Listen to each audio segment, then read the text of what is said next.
ஆதி என்னும் பராபரையே அன்பான மனோன்மணியே ஜோதி எனும் பஞ்சகத்தாலே சொற்பெரிய கரிமுகனே தீது நீக்கும் கந்தவளே திருத்துகின்ற குருநாதர்களே 18 சித்தர்களே பண்பான பரமசிவமே ஓதியே ஜோதிடங்கள் உரைப்பதற்கு நாத வெந்து வடிவாக நல்ல துணை ஆவீரே. உலகில் உள்ள தமிழ் பேசும் அனைத்து நல் உள்ளங்களுக்கும் மற்றும் ஜோதிட சான்றோர்களுக்கும் மூத்தோர்களுக்கும் மற்றும் ஜோதிட ஆர்வலர்களுக்கும் மற்றும் இந்த காணொலியை காணும் உங்களுக்கும் அஸ்ட்ரோராஜின் இனிய நல்வணக்கங்கள். ஜோதிட முத்துக்கள் என்ற வரிசையில் தொடர் காணொலிகளுக்கு இடையில் சற்று வித்தியாசமான ஒரு காணொலி. யாருக்கு இனிய இல்லறம் அமையும்? கேட்கவே சந்தோஷமாக இருக்கிறதல்லவா? என்ன செய்வது? இனி இல்லறம் அமைவது என்பது ஒரு கனவு.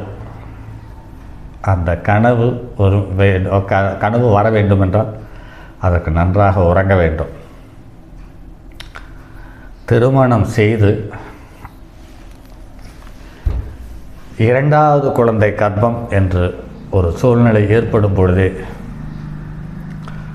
இந்த இனிய இல்லறம் யாருக்கு அமையும் என்ற கனவை காண்பதற்கு கூட காலம் நமக்கு, அதாவது ஆண்களுக்கு அந்த அவகாசத்தை தரவில்லை என்பதுதான் சற்று யோசிக்க வேண்டிய தகவலாக இருக்கிறது. சரி, எல்லாம் விதியினுடைய வசம், எதுவும் நம் கையில் இல்லை என்பது நிதர்சனமான கசக்கும் உண்மை. அப்படி இருந்தாலும் இரண்டொருவர்கள் இருக்கத்தானே செய்கிறார்கள் என்று பார்க்கும் பொழுது அவர்களும் இருக்கிறார்கள் எண்ணி நாம் அவர்களை பார்க்கிறேன் ஒழியே அவர்களும் இல்லை என்பதுதான் கசக்கும் உண்மை. ஏன் என்று கேட்டால், ஒரு பாவம் வலுப்பெற வேண்டுமென்றால் இன்னொரு பாவம் கெட வேண்டும்.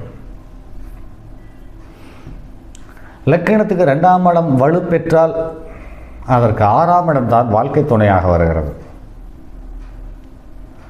லக்கணத்துக்கு 7ஆம் இடம் வலுவாக அமைய வேண்டும் என்று நாம் எதிர்பார்க்கும் பட்சத்தில் லக்கணத்துக்கு 6ஆம் இடம் என்று சொல்லக்கூடிய எதிரி கடன் நோய், 8ஆம் இடம் என்று சொல்லக்கூடிய பாதிப்பு, சங்கடம், அவமானம், நஷ்டம், இழப்பு, மரியாதை குறைவு, இதையெல்லாம் தாண்டி ஒரு திடீர் அதிர்ஷ்டம் என்று ஒரு வார்த்தையை எடுத்துக்கொள்ளலாம். இந்த திடீர் அதிர்ஷ்டம் என்பது லாட்டரி சீட்டு. ஒரு உயிரை பறிகொடுத்து அதனால் வரக்கூடிய செல்வம், அதற்கு அடுத்து தான சொத்து கிடைப்பது, இப்படி நாம் வெளியில் சொல்லி அடையாளம் காட்ட முடியாத நம் மனதை மட்டும் சற்று இதமாக தடவி கொடுக்கக்கூடிய பணம் என்ற பொருளாதாரம் வரக்கூடியதை திடீர் அதிர்ஷ்டம் என்று சொல்கிறோம். இது எல்லாம் மனித வாழ்க்கையை ஒரு நிறைவான பகுதிக்கு கொண்டு செல்லுகிறதா என்று பார்த்தோம்னால் கடந்த 50 வருட 60 வருட அனுபவத்தில் பார்க்கும் பொழுது அப்படி ஒன்று இல்லை என்பதையே நடைமுறையில் காண முடிகிறது. சரி, இருந்தாலும் பதிவுக்கு வருவோம். யாருக்கு இல்லறம் அமையும்? 12 லக்கணத்துக்காரர்கள் இருக்கிறார்கள் அல்லவா? அதில் மேச லக்கணத்தில் முதல் பார்ப்போம்.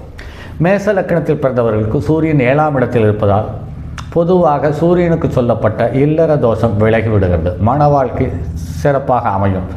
ஆனால் பிள்ளைகள், கணவர்கள் உடல் சுகமற்றவர்களாகவோ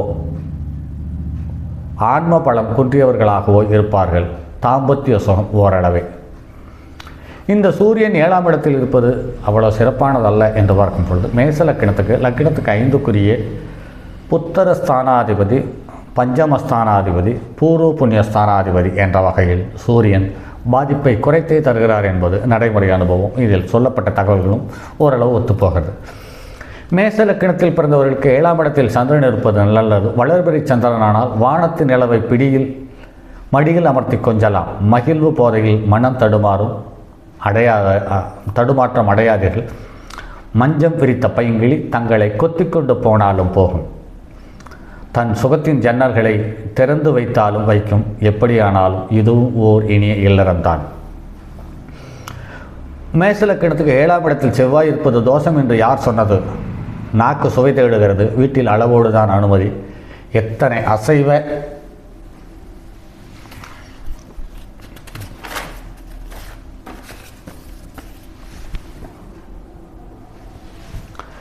எத்தனை அசைவ ஹோட்டல் இருக்கிறது, ஒரு பிடி பிடித்து விடலாம் அல்லவா? அப்படித்தான் பொங்கலை கொஞ்சுகின்ற மனைவியின் கை முகத்தில் வழி தந்தால் கொஞ்சல், அதையும் கொஞ்சமாக பக்குவமாக எடுத்துக்கொள்ளலாம், அவ்வளவுதான். லக்கினத்துக்கு 7ஆம் இடத்தில் புதன் இருந்தால் நீங்கள் எச்சரிக்கையோடு இருப்பது நல்லது.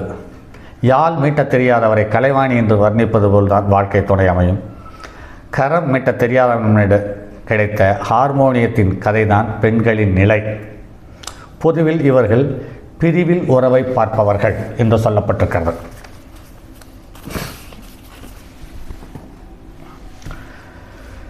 அடுத்து 7ஆம் இடத்தில் குரு பகவான் இருந்தால் காலதாமத திருமணம் நடக்கும். பகவானுக்கு சேவை செய்ய பிறந்த பெண்மணியை பள்ளி அறைக்கு அழைக்காதீர்கள். நல்ல மனைவி என்ற அளவில் இல்லற பெருமையை பேசுங்கள், அவ்வளவுதான். அதாவது வரக்கூடிய வாழ்க்கை துணையை புகழ்ந்து பேசுங்கள். ஆனால் அவர்களிடமிருந்து எதையும் முழுமையாக ஆதரவோடு சந்தோஷம் கலந்த உணர்வோடு எதிர்பார்க்காமல் தள்ளி நின்று பழக வேண்டிய கட்டாய சூழ்நிலைக்கு அமைத்து விடுகிறார்கள்.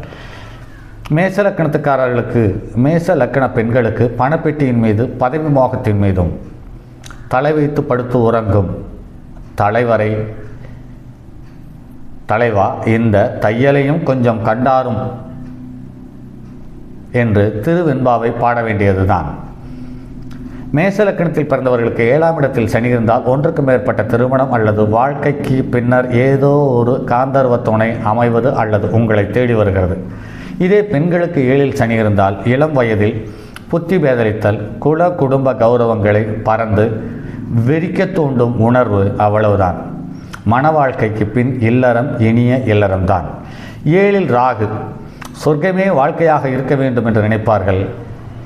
அவர்கள் அவளை நினைத்து கொண்டு உரலை இடிக்கின்ற கதைதான். இது எல்லாம் கற்பனையோடும் கனவோடும் நிறுத்தி கொள்ள வேண்டியதுதான். நடைமுறையில் பார்க்க விருப்பப்பட்டால் கர்ண கடோரமான எதிர்விளைவுகள் ஏற்படும் என்பது நடைமுறையில் எக்கச்சக்கமான ஜாதகத்தில் பார்த்திருக்கிறோம். 7இல் கேது, மறுபிறவியிலாவது நமக்கு நல்லதோர் இல்வாழ்க்கை துணையை இறைவன் தருவான் என்ற நம்பிக்கையோடு வாழ்க்கையை கடக்க வேண்டியதுதான். இதற்கு மாற்று வழியே இல்லை. அல்லது அமைதியாக இருந்து வாய் வார்த்தையை குறைத்து கொண்டு வெளியில் போகும்போதும் வரும்போதும் மனைவியோடு இருப்பதை நானும் சந்தோஷமாக இருக்கிறேன் என்று காட்டிக்கொள்ள வேண்டியதுதான். மற்றபடி 7இல் ராகு கேது இருப்பது என்பது கர்ண கடோரமான பலன்.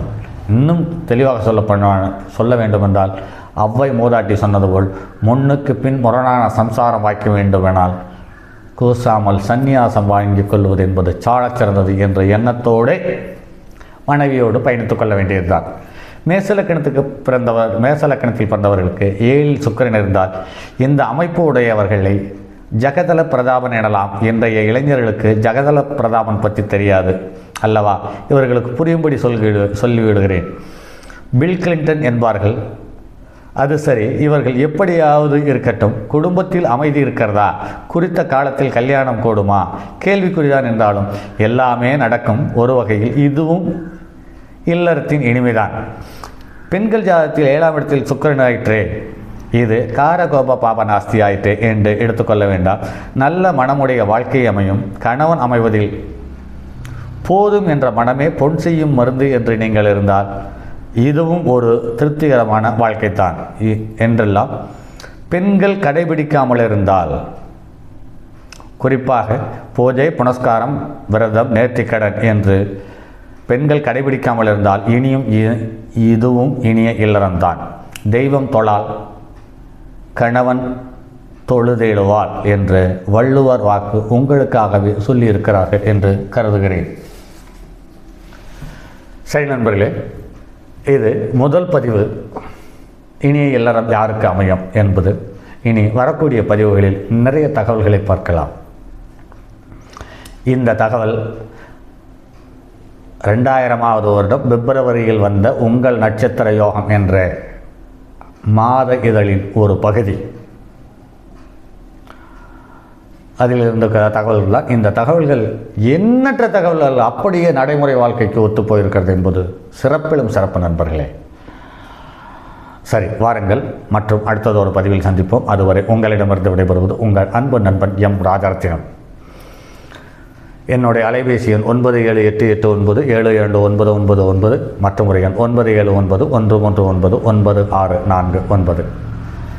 தங்கமான் மழுவோடேந்தி தன்மதி தலையில் கொண்டோர் மங்கையர் பறிக்கச் சொன்ன மாமொழி ஜோதிடத்தை இங்கு யாம் உரைப்பதற்கோர் இமை என்னும் பிழை வராமற் காக்க செங்கன் மால் மருகன் யானைச்சிறர் பதம் காப்பராமே.